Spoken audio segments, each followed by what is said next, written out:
UBC, inspiring Uganda.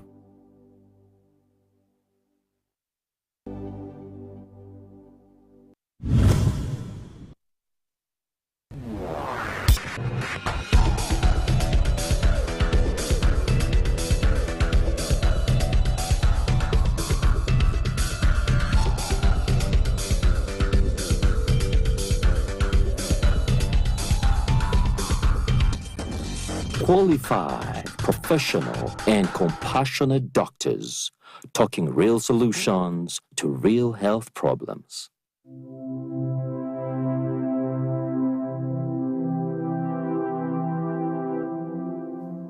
Do you have an abnormal discharge or itchiness or a wound in your genitals? Did you know that genital infections are among the common reasons a person would make a visit to the doctor? With me in studio is Dr. Kiggundu Spire and Dr. Sematimbwa Kato from Henrob Medical Center to tell us more about genital infections and all the misconceptions surrounding that.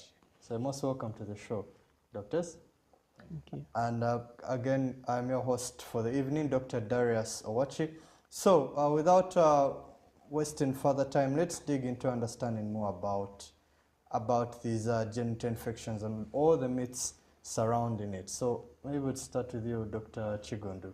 You know, genital infections are quite a sensitive and potentially embarrassing issue in couples' lives.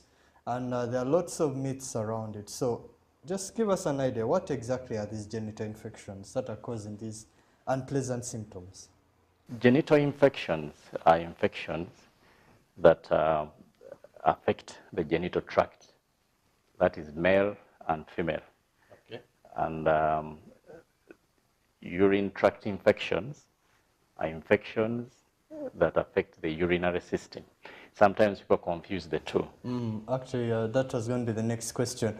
What is the difference between the genital infections and the urine infections? Are they the same? Most people think they're the same. So I want to know tonight, are these the same terms? Certainly they are not the same, though in men there is an interlinkage of the two because the genital system in a man serves both as a urine tract system. Okay. So most infections that affect men usually go through the tube that passes urine, what we call the urethra, and it is the same tube that we use for genital purposes. Okay. So genital infections and urinary tract infections in men are more like almost the same. Okay. But in females, genital infections are different from urine tract infections. Okay. Because the systems are quite separate. Yes, and commonly urine tract infections will affect the tube that passes urine, what we call the urethra. Then the infection ascends slowly, if untreated, into the bladder. That is what we call cystitis. Okay. Then from the bladder, if unattended to, the infection will ascend to the tubes that carry urine from the kidneys, and we call those ureters. And eventually, the infection can spill over into the kidneys.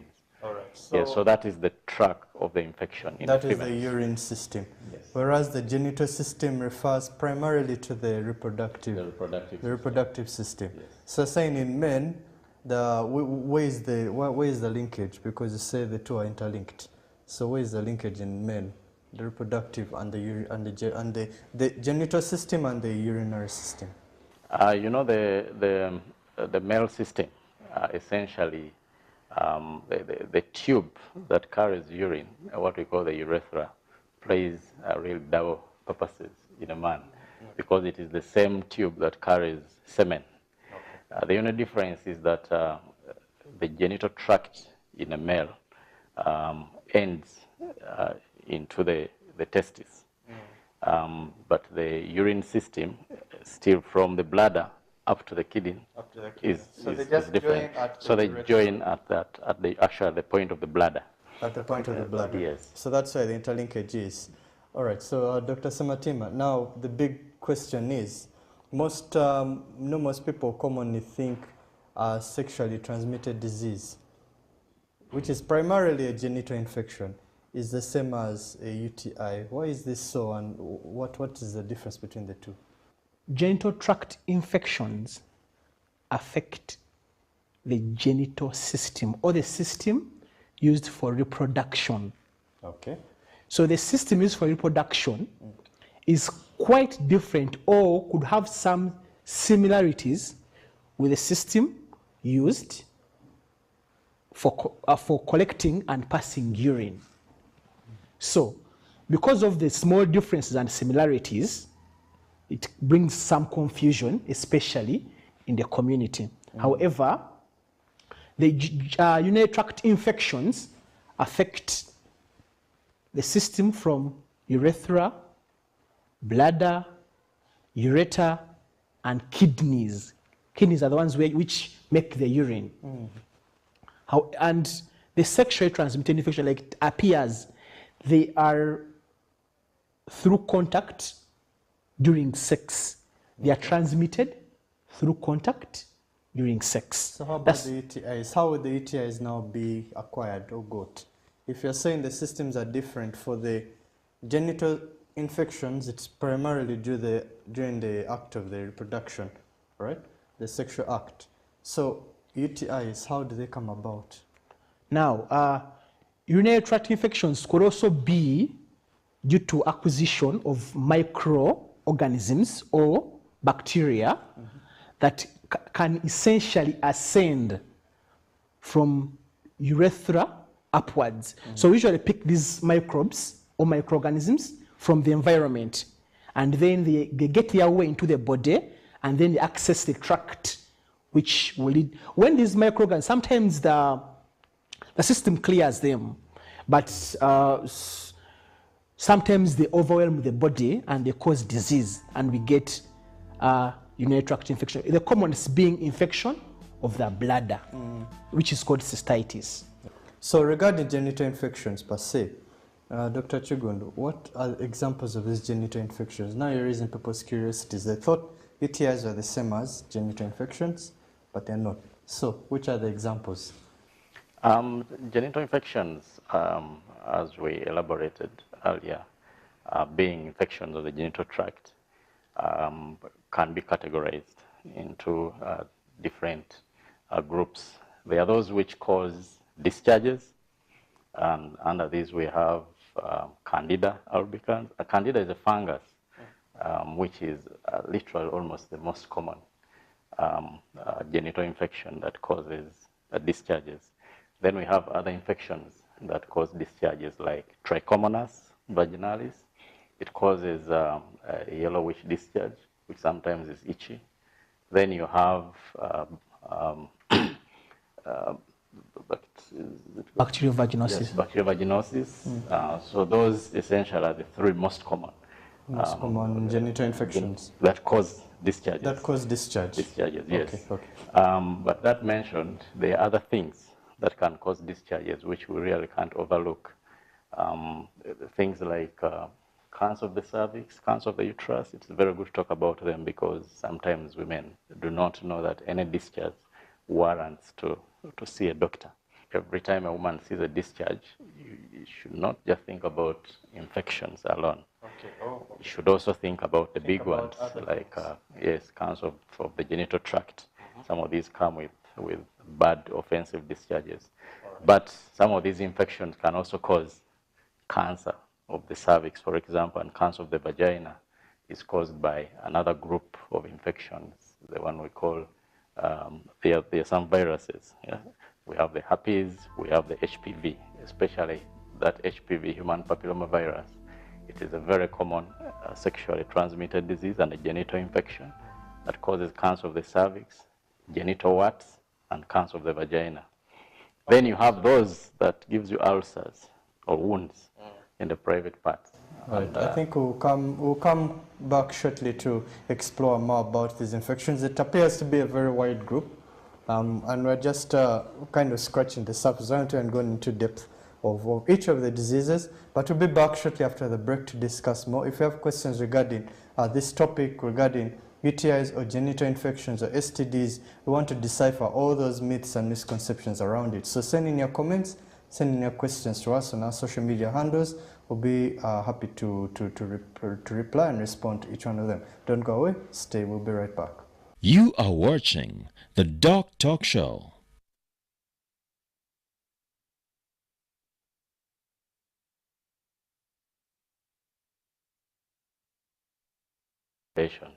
Are those infections that can cause discharges.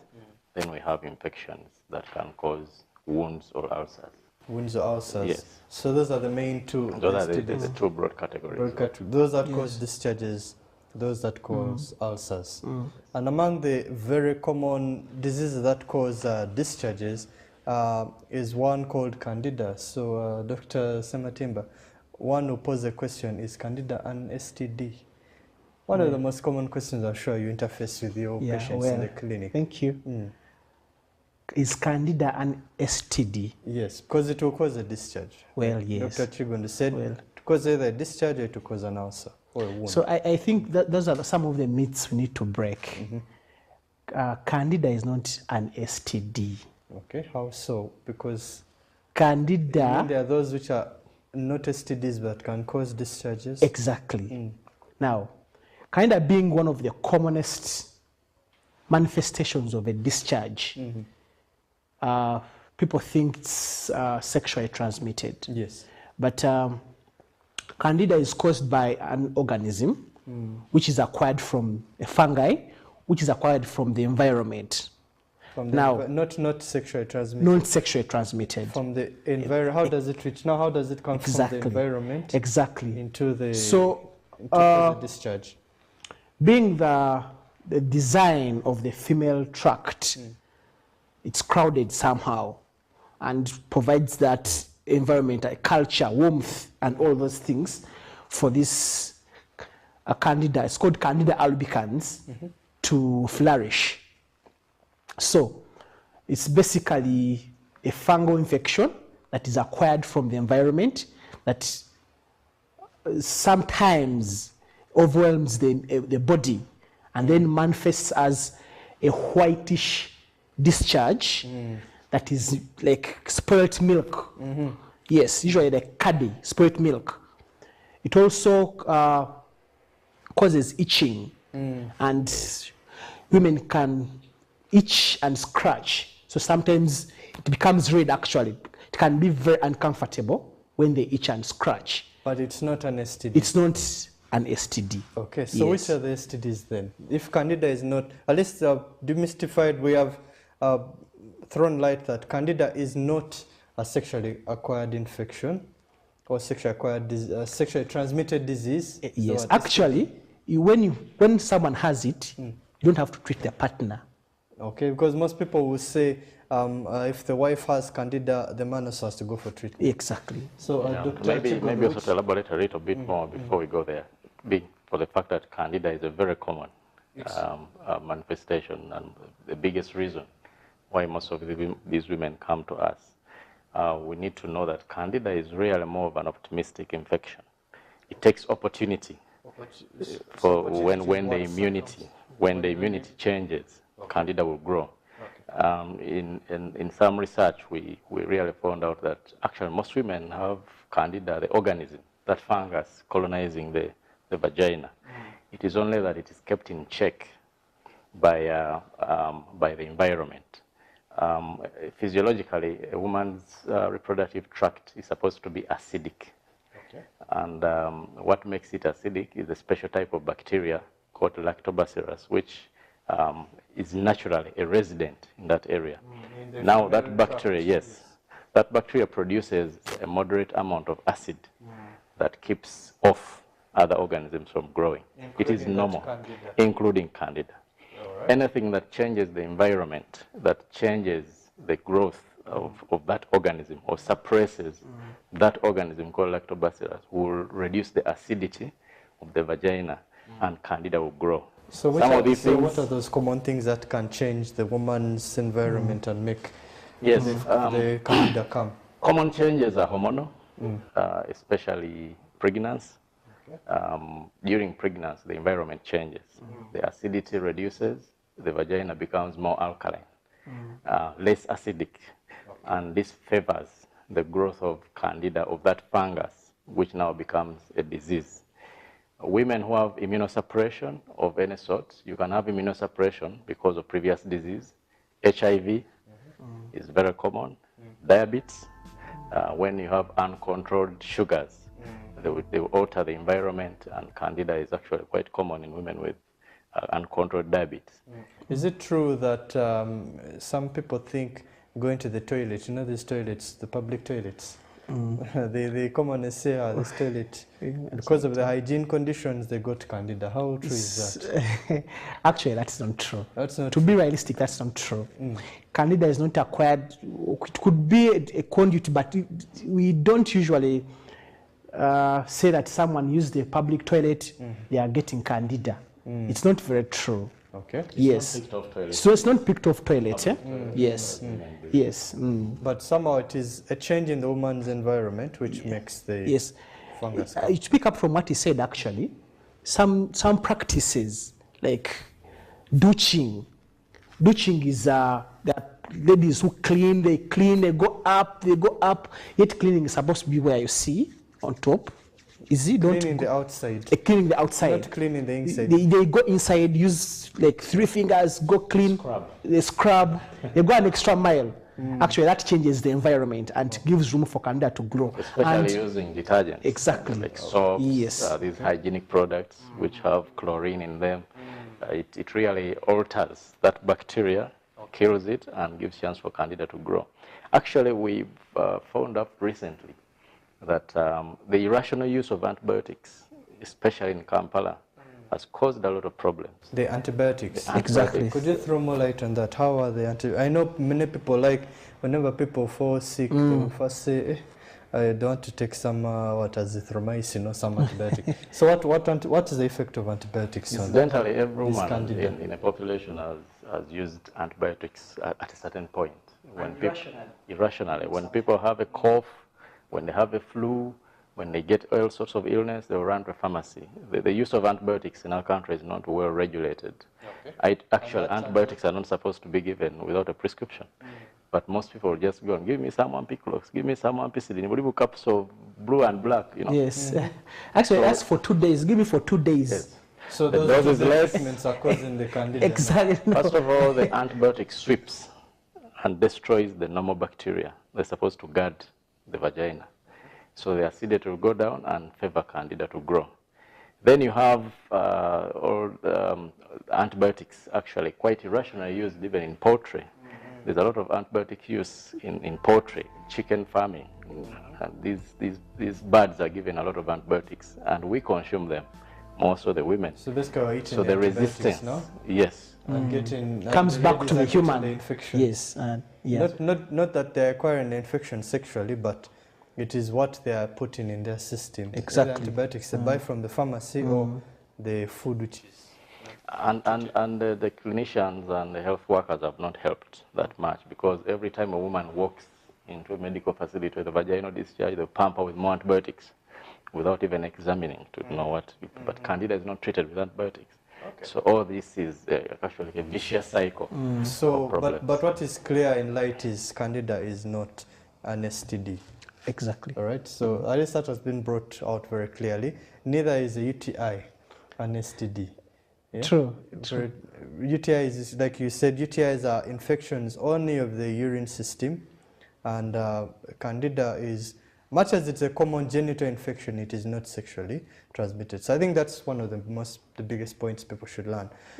But coming back to STDs now, what are the common STDs we know? Oh, before we go to STDs, there's something very small that we need to mention. There's something called bacterial vaginosis. Okay. Actually, it's as common, it could be as common as candida. And usually it's also an imbalance, like my colleague has said. It's an imbalance in the flora, in the microorganisms. So when this microorganism is overpowered, the lactobacillus, you can get other organisms growing. So you get what we call bacterial vaginosis, which presents like with a frothy, foul-smelling discharge. Yes. Is it done? It smells like almost a fish. Exactly. Smell, the fish smell. And usually the smell is increased or is exacerbated by sexual intercourse. Okay. Yes. Yeah, one of the things that I usually tell women is that largely, of course, the vaginal tract is supposed to be moist. It's supposed to have some sort of discharge. It's a wet area. It's not a dry area.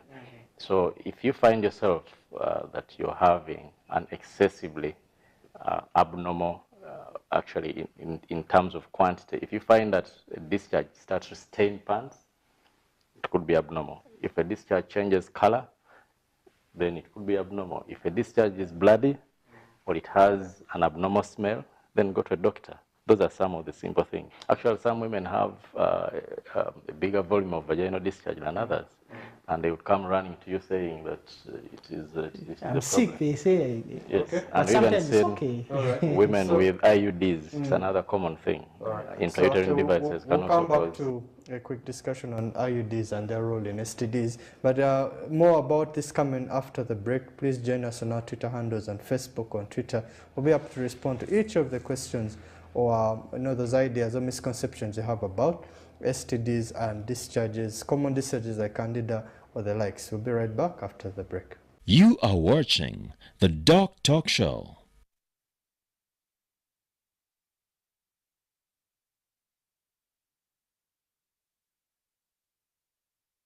You are watching the DOCtalk Show. Welcome back. In today's discussion, STDs are the center of attention with lots of controversies and speculations around it. So I want to know from our guest doctors, what are the common types of STDs that the community suffers from? Dr. Sematimbwa, do you want to start us off on this? We don't have so many that cause ulcers, but they are there. But commonly, the ones that cause ulcers in our setting include herpes simplex, which is caused by herpes simplex virus, usually type 2. And it causes a painful ulcer. They're usually very painful, almost like blisters. Exactly. Yes. It's painful. And they keep coming and going. Exactly. They never cure. I'm telling you, it's very painful. People who have suffered from those ulcers will tell you the story that it's painful. Those are called the genital ulcers. Exactly. Right. Yes. So herpes simplex causing genital ulcers. Yes. So there are others like human papillomavirus, which causes warts. Okay. These warts appear like flowers, like dirty flowers. Yeah, they can cover the whole genital tract system, the external part, and it's not nice. Not a pleasing oh sight. my God! When you see it, you don't. And the problem is usually because of the location of the wart. He will tell you that most women come covering themselves and they are scared of showing you what they have, but we can't help. And also we have syphilis. This is known to almost everyone. Syphilis causes a painless ulcer. It's painless. That's why. But it's kind of fresh and like it has. Exactly. It's elevated. Like a real wound with water coming up, but no pain. When you see the edges, they are elevated like this. So, but it's not painful. That's why the community usually, the people ignore because they're not painful. They can continue with their daily activities. A very common thing that I think most African societies think if there's no pain, probably it's not a sickness. Exactly. So syphilis is one of the, I think it's the only STD which causes painless ulcers. If I'm right. Yeah, the others are probably painful. So Dr. Kiggundu, apart from the ulcers, there's the other side, the discharges, which I think are the biggest majority. What are these common infections that cause the discharges, which are STDs? We've mentioned Candida as one of them, but it's largely not an STD. Then you have other causes of discharges, which are really STDs, meaning they're sexually transmitted, especially chlamydia. Chlamydia is very, very common in the population, though it is underestimated, but it is one of the biggest causes of discharges, especially in men. Most common cause of urethral erosion and discharges in men. And then you have gonorrhea. Gonorrhea has not gone away. Those two kind of go together, gonorrhea and chlamydia. Yes. Even in the treatments, they kind of treat both together. Yes, exactly. Gonorrhea is kind of more aggressive than chlamydia, and we used to call it obulwadde bw'abazira. It was a disease of strong men, meaning that a man who had more than one woman was seen in society as so gonorrhea and syphilis somehow. If an ancient man didn't have gonorrhea or syphilis, was never suffered from gonorrhea, I would say you are not a yeah, but it is a very aggressive infection, and if a man has intercourse with a woman, within a week, they will start dripping.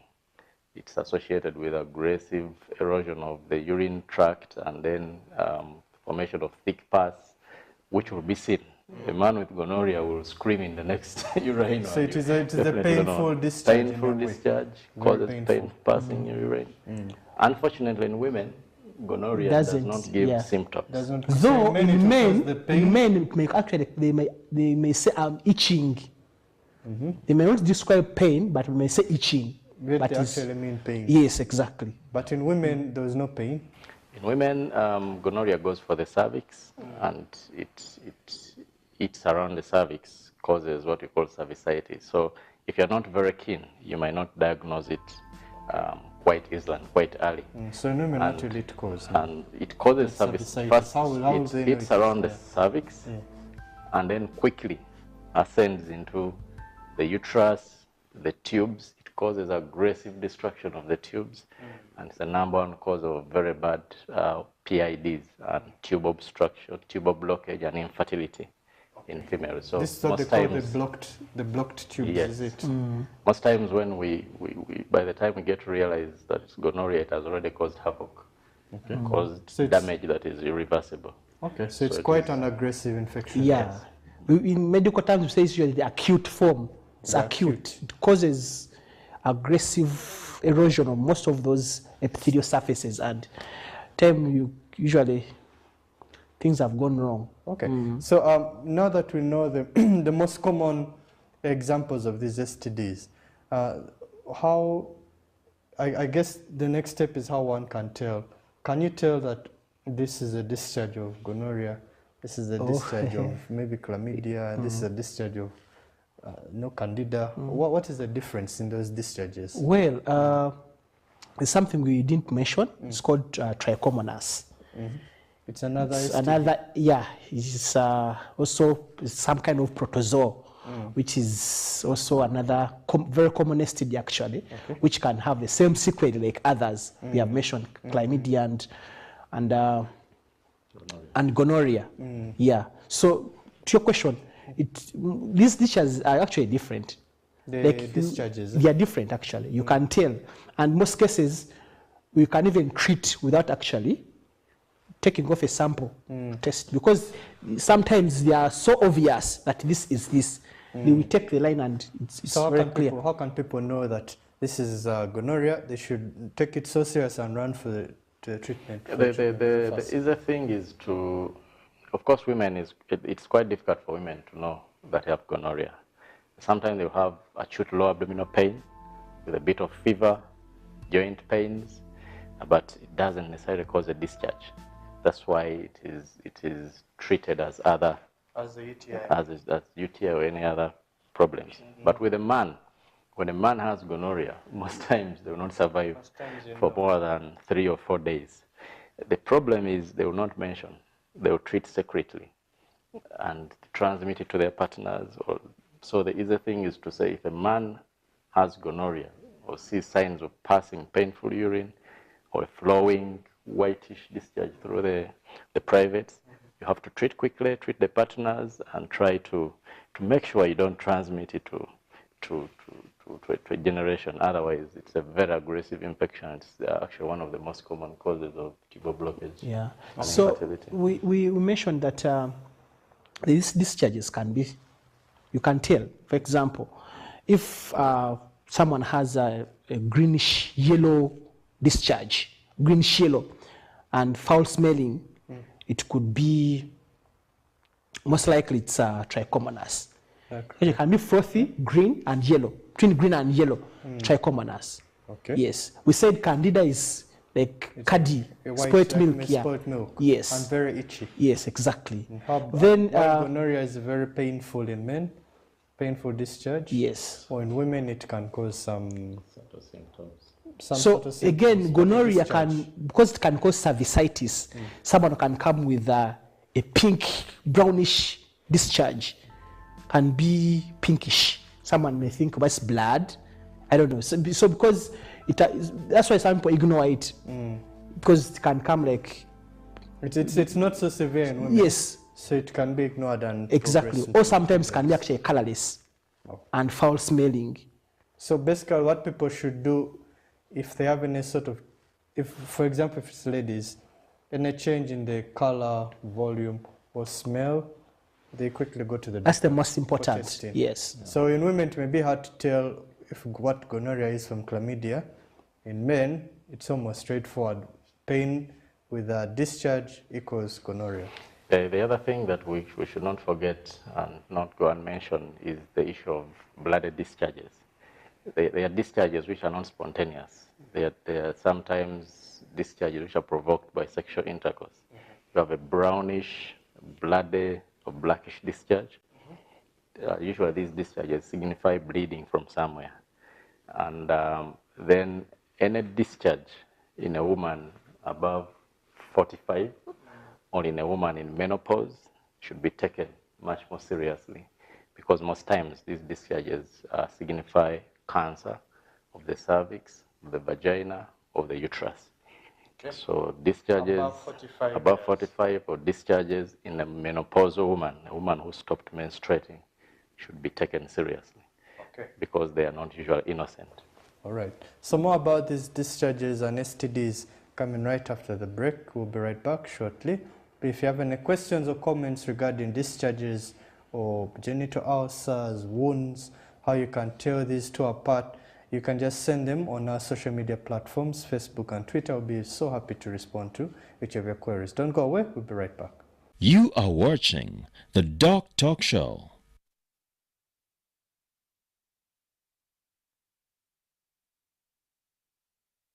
Let's say as aggressive as in the men may not cause the pain. What would happen if it's left untreated? Yeah, certainly STDs should be taken seriously, because most of the organisms that cause STDs, apart from Candida, Candida is not an STD, but the reason I keep talking about Candida is because the public out there fears Candida more than anything else. They fear Candida more. Yes, it's not an STD, it's actually a little innocent, apart from causing a bit of discomfort and itching, but it is not as bad as these others. Okay. Yes, we should take STD seriously. In men, most of the STDs we've talked about would cause erosion of the genital tract, especially of the urethra, that tube that passes urine. And if they keep getting recurrent infections and healing with scars, they get what you call strictures. Yeah, like, strictures are, the scars accumulate and they will close off the urinary tract. So most of those men will come back late after time when they can't actually pass out urine. Or they pass out with difficulty. Difficult or painful. It's like there's an obstruction to passing urine. Yes. Exactly. Okay. Again, in men, most of these infections will harbor into those organs that form semen, like the prostate and the seminal vesicles. They get comfort in those organs, and they can actually act as reservoirs, so that the disease becomes chronic. They're actually more like transmitters. Okay. Yes, so that is a big problem. It is very difficult to eradicate gonorrhea, for example, from the prostate, or even those glands called the seminal vesicles that form semen. And these are in men. Yes, and so the men men would be like reservoirs of some kind, passing the infection on. Yes, and the infection can go deep down into the tubes that bring sperms from the testes, call it the vas deferens, and cause obstruction there. And these men will present with infertility after some time. Most of these effects are replicated Yes, in women. in women, and basically women are, apart from getting these discharges, which are a very bad, like the inconvenience their day-to-day life, sexual life. Yes. The other big thing is these infections, when they ascend, when they go up the tract, they go on eroding, they go on infecting these organs. So from the uterus, you can get scars with a condition we call synechia. You can get scars, and then the uterus closes off. But that is not as common as in the tubes. Our biggest worry is when these infections ascend. They can cause blockage. The blocked tubes. In the tubes. Okay. Yes, actually, most women will present with pain because of these scars in the abdomen, and of course, failure to conceive. And sometimes these infections are even they are contained, so the tube swells. Sometimes it swells with water. You just see water. It's called hydrosalpinx, or it swells with pus. Is this the same as what sometimes in ultrasound women find things they call cysts? Are they the same? Is it the STDs which cause cysts? Well, it's kind of different. They're a bit different. Yeah, they're different because the ovary is kind of not very. Those are in the ovaries. Yes, it's but these are mainly although tubes. they can also affect the ovaries actually. They can reach the ovaries. Yes, these infections can reach the ovaries. Okay. Yes, so women may present with, apart from pain, they can have fevers, and this pain can be chronic, fevers and failure to conceive, or nausea and vomiting. So because the basically infections can be overwhelming. Very severe infections. Exactly, and they cause nausea. And actually, these infections can go as high as up to the liver. Okay, they can affect, yes. Spread now into the body. Exactly. Okay, so basically STDs are quite an aggressive infection. The truth is you'll be lucky. You'll be lucky if you catch the infection at that stage. When it is still early. But the truth is most women we encounter in our practice have now got what we call PID. There's a thing in town called PID. Every sonographer, every scan that comes, you see PID, just because they've seen but some. But is that actually true? Do they actually see PID? No. I think that's why I said that it's the thing of the sonographers yes, in town. they are overdiagnosing Yes. it. The actual thing about PID is that someone once had the infection. It created havoc, it got cured. Maybe they used antibiotics quite late. The infection got cured, but the infection left scars.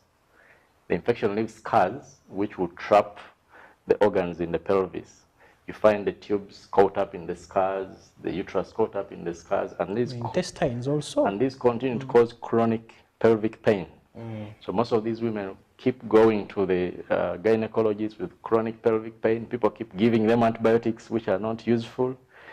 Yet the actual problem is scars. Yes, so we need to diagnose chronic pelvic pain or PID and treat it appropriately than giving women antibiotics after antibiotics. Then you cause more problems, vaginal discharges.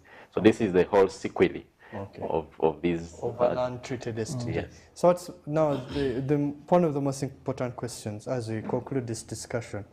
Are these infections treatable and can they be prevented? Yes. Well said. The STDs we're talking about, are all of them treatable? Or some are basically, once you have it, that's it? So most of these infections can be easily treatable. But the unfortunate bit is most of our patients come late. They come late. Sometimes they see the signs and symptoms, but they try herbalists, they try herbs, they try eating garlic. Exactly, they try eating garlic. Some people steam. And inserting garlic in the private parts. Exactly. Does that work, by the way? No, of course not. No, of course not. They don't, These people just try remedies they have heard about, but there's no science. But they're just delaying the Exactly. infection. So most of them, if caught early, they can be treated. But well said, these infections, we have to first diagnose them. And for example, pelvic inflammatory disease or genital infections, we easily take off a swab, high vaginal swab, take to the lab, do culture and sensitivity. Then the results come back and they're clear. This organism isolated, drug that treats the. So those are the lab. But, exactly. But basically, they can be treated. So what you're saying is, anyone who has an STD, any sort of abnormal discharge, or abnormal wounds, go to the doctor ASAP. Exactly. All right. And as we conclude now, then the prevention, Dr. Kiggundu, what can we do to prevent or protect ourselves from these STDs? Being sexually transmitted, the first thing is to avoid acquiring the infections through sexual intercourse. So you either stick with one partner, or if you can't, then you have to use barrier methods, like condoms. But essentially, most of the STDs are carried sexually. And then there are those STDs that men don't seem to fear or don't know about, especially the human papillomavirus, the one that causes cancer of the cervix and cancer of the vagina. It is actually almost now number one. Yes, cancer of the vagina sometimes, rather cancer of the cervix, sometimes I joke that it's an STD. Could it be an STD? In a way, it's a disease because it's caused by something else sexually. But the virus, actually, more than 99% of women who have cancer of the cervix acquired it through a virus called human papillomavirus. Okay. So that makes it almost an STD. And in men, it can cause cancer of the penis or cancer of later on. the throat or exactly. Yes, the unfortunate bit is that men transmit it more to the women and do rarely get those complications, but they can if it's not eradicated. That's why things like circumcision are very important. Maybe lastly, telling women that every time you have a vaginal discharge, please visit a gynecologist, because most of these vaginal discharges are as simple as putting a speculum, examining properly, seeing the nature of discharge and treating it, other than going to the pharmacy to buy antibiotics. So antibiotics are not friendly to a woman. They will increase the candida. They are not friendly to the vaginal tract. All right. Yes. Untreated STDs equals complications such as infertility. So you have it, you've heard it from our experts in studio. Thank you once again for taking us to this discussion. We'll see you next time on the DOCtalk Show. Please send in your comments, your questions on our social media handles on Facebook, on Twitter. We want to answer each and every question you have regarding STDs or regarding candida or any of the infections you've had on the discussion. We'll see you next time on the DOCtalk Show. Goodbye.